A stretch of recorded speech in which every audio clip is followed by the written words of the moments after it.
परिवार को बहुत सम्मान सहित मैं प्रणाम कर मेरी बात की शुरुआत करना चाहता हूं। आज यहां आने से पहले सीआरपीएफ की स्थापना से अब तक 2264 जवानों ने अपना सर्वोच्च बलिदान अलग अलग मोर्चे पर देश की सुरक्षा के लिए दिया है।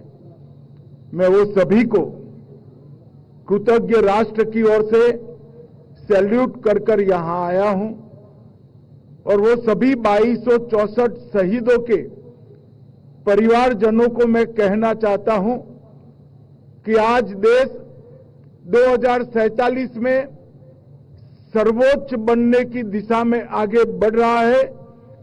उसमें आपके परिवारजनों के ये बलिदान का बहुत बड़ा योगदान है।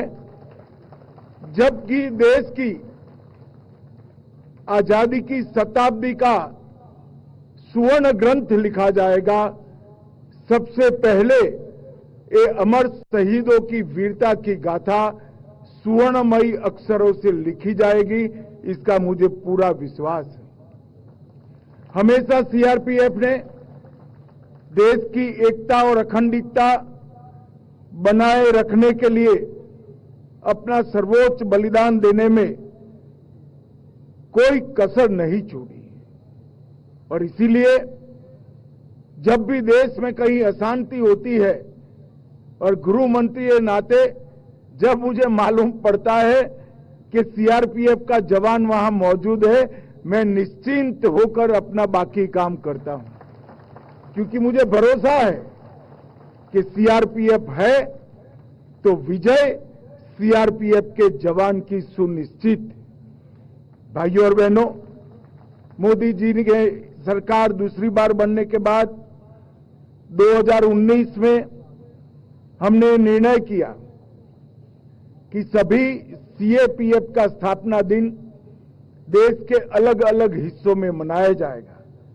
उसी के तहत आज ये वार्षिक परेड नीमच के अंदर मनाई जा रही है और आज यहां पर सीआरपीएफ के कई जवान, कई कार्मिक, उनको उनके उत्कृष्ट प्रदर्शन के लिए अलग अलग प्रकार के अलंकरणों से नवाजा गया है। मैं वो सभी को बहुत बहुत बधाई देना चाहता हूं। मित्रों, सीआरपीएफ का योगदान देश की सुरक्षा से अलग हटकर कोई देख ही नहीं सकता। चाहे कश्मीर की वादियों में आतंकवाद फैलाने वाले, नापाक इरादे रखने वाले आतंकियों के सामने जूझना हो, चाहे पूर्वोत्तर में शांति प्रस्थापित करने के लिए हमेशा तैनात रहना हो, और सबसे बड़ी बात पशुपति टू तिरुपति का एक हौसला रखने वाले दुर्दांत नक्सलियों को आज 4 जिलों में सिमट कर रख देना, इस सारे कारनामों में हमारे सीआरपीएफ के जवानों का बहुत बड़ा योगदान है। ढेर सारी पुस्तकें भी इनकी वीरता, इनकी कर्तव्यपरायणता, इनका हौसला और देशभक्ति की गाथा नहीं लिख सकती। इस सीआरपीएफ 1939 में क्राउन रिप्रेजेंटेटिव पुलिस के नाम से इसका गठन किया गया। और मित्रों, मैं आज इस मंच से सीआरपीएफ के हर जवान को एक कहना चाहता हूं कि कभी भी ये मत भूलना कि आपके नए स्वरूप सेंट्रल रिजर्व पुलिस फोर्स की स्थापना और उसका ध्वज देने का काम महान सरदार वल्लभ भाई पटेल ने किया है।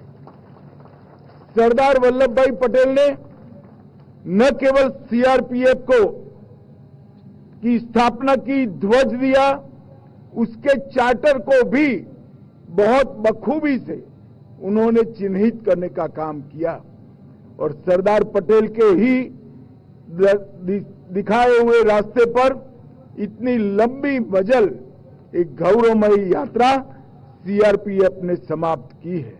और आज 248 बटालियन सहित 4 जोनल मुख्यालय, 21 सेक्टर मुख्यालय, 2 परिचालन सेक्टर मुख्यालय, 17 रेंज और 39 प्रशासनिक रेंज में लगभग 3 लाख जवान बटकर हर जगह पे देश की शांति और सुरक्षा के लिए काम कर रहे हैं। हमारा सीआरपीएफ इस देश का ही नहीं, पूरी दुनिया का सबसे बड़ा अर्धसैनिक बल होने का गौरव सीआरपीएफ को प्राप्त है। भाई और बहनों, 76 साल के आजादी के इतिहास में कई ऐसे मौके हैं जहां देश की आन बान शान को सीआरपीएफ के जवानों ने बचा कर रखा। लद्दाख के हॉट स्प्रिंग में 21 अक्टूबर 1959 में चीनी सेना का मुकाबला केवल कुछ चुनिंदा सीआरपीएफ के जवानों ने किया और सबने शहादत हासिल की। इसलिए देश के सभी पुलिस बल प्रत्येक वर्ष 21 अक्टूबर को पुलिस स्मृति दिन के रूप में मनाते हैं और हमारे नेता और देश के प्रधानमंत्री नरेंद्र मोदी जी ने 2018 में देश भर के शहीद पुलिसकर्मी और सभी सीएपीएफ के जवानों की स्मृति में चाणक्यपुरी में राष्ट्रीय पुलिस स्मारक बनाकर इसको हॉट स्प्रिंग की शहादत को गर्व के साथ एक अमर स्वरूप देने का काम किया है। 1965 में कच्छ के रण में सरदार पोस्ट पर सीआरपीएफ के जवान तैनात थे। पाकिस्तान की सेना को मुंह तोड़ जवाब दिया और इसीलिए 9 अप्रैल को शौर्य दिन पूरा देश मनाता है। मित्रों, 2001 में हमारे लोकतंत्र की सबसे बड़ी पंचायत संसद भवन पर हमला हुआ, इसको भी नाकाम सीआरपीएफ के जवानों ने किया।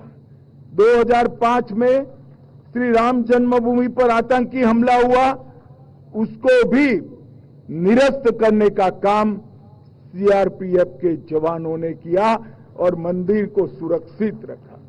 भाइयों और बहनों, सबसे बड़ी कामयाबी सीआरपीएफ के इतिहास में लिखी जाएगी, वो अनेक सालों तक याद रखी जाएगी कि इस देश को नक्सलवाद से मुक्त करने में सीआरपीएफ ने बहुत बड़ा योगदान दिया है। आज भी दुर्दांत नक्सली भी जब उनको समाचार मिलते हैं कि कोबरा के जवान उनकी ओर गति से बढ़ रहे हैं तो उनकी रूह कांप जाती है। इस प्रकार का एक बहुत बड़ा शौर्य का परिचायक सीआरपीएफ की कोबरा बटालियन बनी है। मैं आज इस मंच से 86वीं परेड के दिन पर कोबरा बटालियन के सभी जवानों को हृदयपूर्वक बहुत बहुत शुभकामनाएं और शाबाशी देना चाहता हूं। आपके नेतृत्व में सीआरपीएफ के बाकी जवानों ने नक्सलवाद को समाप्त करने की दिशा में बहुत बड़ा योगदान दिया है और मैं आज आपको कहकर जाता हूं कि 31 मार्च 2026 इस देश में नक्सलवाद हमेशा के लिए समाप्त हो जाएगा। ये प्रण जो है वो आपके ही दम पर इस देश ने तय किया है। सीआरपीएफ के बगैर ये संभव नहीं है। धारा 370 हटाने के बाद कश्मीर के अंदर शांति बनाए रखनी हो या हर चुनाव को बहुत